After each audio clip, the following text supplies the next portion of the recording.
രാത്രി സമയങ്ങളിൽ സ്വന്തം കുടുംബത്തോടും സുഹൃത്തുക്കളോടുമൊപ്പം യാത്ര ചെയ്യാനും പുറത്തിറങ്ങാനും ഇഷ്ടപ്പെടുന്നവരാണ് നമ്മളൊക്കെ.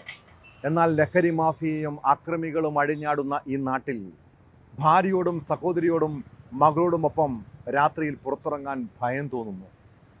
കൊച്ചി നഗരത്തിൽ വൈകിട്ട് നടക്കാനും ഭക്ഷണം കഴിക്കാനുമൊക്കെയായി കുടുംബങ്ങളടക്കം തടിച്ചുകൂടുന്ന സ്ഥലമാണ് ക്യൂൻസ് വാക്ക് വേ.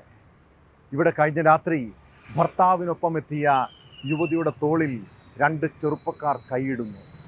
ചോദ്യം ചെയ്ത ഭർത്താവിൻ്റെ കഴുത്തിൽ കത്തിവെച്ച് ഭീഷണിപ്പെടുത്തി. സഹോദരനൊപ്പം എത്തിയ പെൺകുട്ടിക്ക് നേരെയും അതിക്രമമുണ്ടായി. പോലീസ് എത്തിയില്ലായിരുന്നുവെങ്കിൽ ആ യുവതികളുടെ ജീവിതത്തിലെ ഏറ്റവും വെറുക്കപ്പെട്ട രാത്രിയാകുമായിരുന്നു അത്. കേസിൽ മലപ്പുറം സ്വദേശികളായ അബ്ദുൽ ഹക്കീം, അൻസാർ എന്നിവരെ പോലീസ് അറസ്റ്റ് ചെയ്തു. അമ്മ പെങ്ങന്മാരെ തിരിച്ചറിയാൻ കഴിയാത്ത ലഹരി സംഘങ്ങളെ നിലയ്ക്ക് നിർത്താൻ പോലീസിനും ഭരണകൂടത്തിനും കഴിയണം. ഇല്ലെങ്കിൽ ഈ നാടിൻ്റെ പോക്ക് അപകടത്തിലേക്കാകും.